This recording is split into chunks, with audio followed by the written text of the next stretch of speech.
হরে কৃষ্ণ বন্ধুরা, আজকের পর্বের আলোচনার বিষয় আমলকি একাদশী 2025 কবে, একাদশীর পূর্ণাঙ্গ সময়সূচি এবং ব্রতের পালনের সঠিক সময়, একাদশীর ব্রত কথা এবং আমলকি একাদশীতে কি আমলকি খেতে হয়, আমলকির সঠিক ব্যবহার এবং কিভাবে খেতে হবে না খেতে হবে সব কিছুই বিস্তারিত বলবো আজকের ভিডিওতে।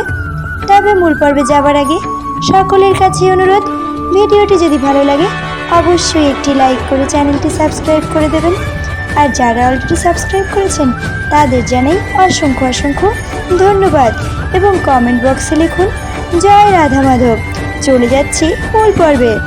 একাদশী তিথি শুরু হবে 24 ফাল্গুন 1431, 9 মার্চ 2025 রবিবার দিবা 11:09 এবং একাদশী তিথি শেষ হবে 25 ফাল্গুন 1431, 10 মার্চ 2025 সোমবার দিবা 10:19।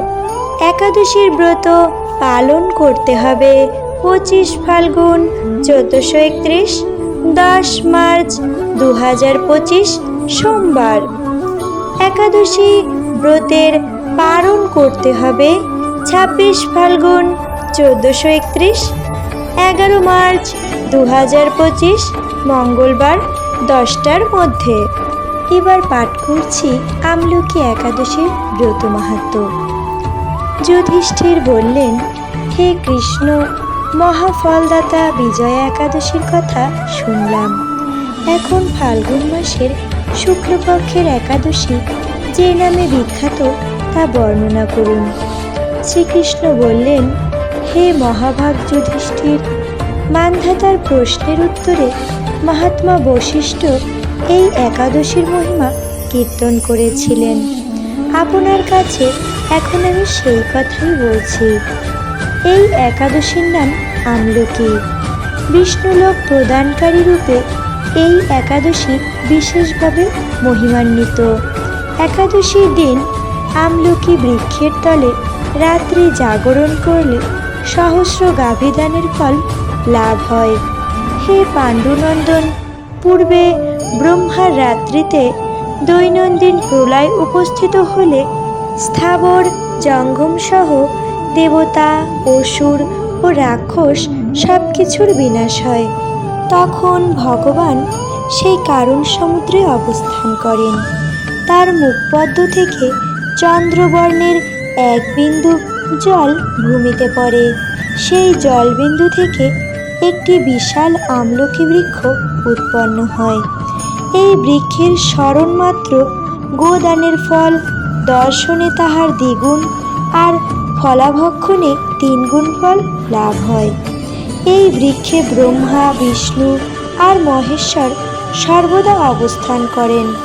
এর প্রতিটি শাখা প্রশাখা ও পাতায় ঋষি, দেবতা ও প্রজাপতিগণ বাস করেন। এই বৃক্ষকে সমস্ত বৃক্ষের আদি বলা হয় এবং তা পরম বৈষ্ণব রূপে বিখ্যাত।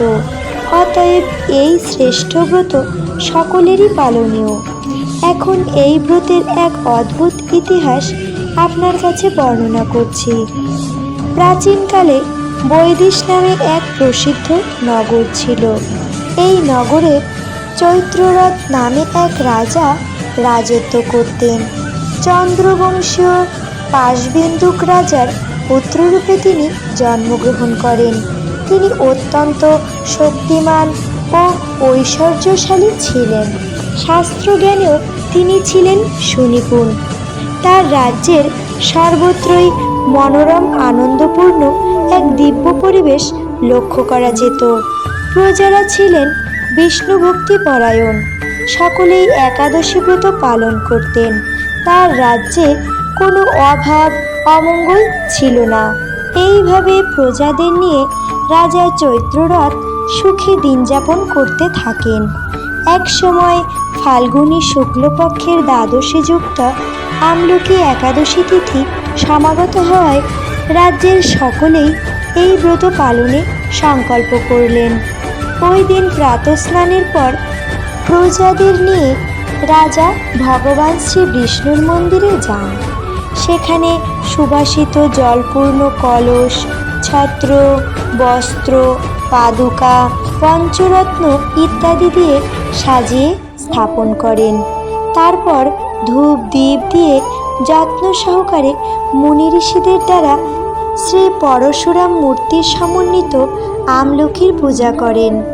হে পরশুরাম, হে রেণুকার সুখবর্ধক, হে ধাত্রী, হে পাপ বিনাশিনী আমলকি, তোমাকে প্রণাম। আমার অর্ঘ্যজল গ্রহণ করো। এইভাবে দিনে যথাবিধি পূজা, স্তব স্তুতি, নিত্যগীত করে রাজা ভক্তি ভরে সেই বিষ্ণু মন্দিরে রাত্রি জাগরণ করতে লাগলেন। এমন সময় দৈবযোগে একটি ব্যাধ সেখানে উপস্থিত হয়। পূজার সামগ্রী সহ বহু ব্যক্তিকে একত্রে রাত্রি জাগরণ করতে দেখে সে কৌতূহলাক্রান্ত হলো। সে ভাবল, এসব কি ব্যাপার? বিষ্ণু মন্দিরে প্রবেশ করে সে বসে পড়ল। কলসের ওপরে স্থাপিত বিষ্ণু মূর্তি দর্শন করল। ভগবান বিষ্ণু এবং একাদশীর মাহাত্ম্য সে মনোযোগ দিয়ে শুনল। সারাদিন ওই ব্যাধ কিছুই আহার করেনি। এইভাবে ক্ষুধায় কাতর হয়ে সেখানে সে রাত্রি জাগরণ করল। পরদিন প্রজাসহ রাজা নগরের দিকে যাত্রা করলেন। সেই ব্যাধও তার গৃহে ফিরে গেল। এরপর এক সময় ব্যাধের মৃত্যু হলো। একাদশীতে রাত্রি জাগরণ ব্রত প্রভাবে সেই ব্যাধ পরবর্তী জন্মে এক রাজ্যের অধীশ্বর রূপে নিযুক্ত হল। জয়ন্তী নামে এক নগরী ছিল। সেখানে বিদুরথ নামে এক রাজা বাস করতেন। ওই ব্যাধ বিদুরথ রাজার মহাবলী পুত্ররূপে জন্মগ্রহণ করেন। তার নাম হল বসুরথ। 1,00,000 গ্রামের অধিপত্য তিনি লাভ করলেন।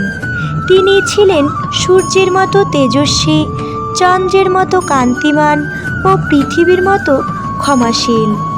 বিভিন্ন সদ্গুণে ভূষিত বসুরথ পরম বিষ্ণুভক্তি পরায়ণ হন। এই মহাদাতা রাজা একবার শিকার করতে গিয়ে পথ ভুলে যান।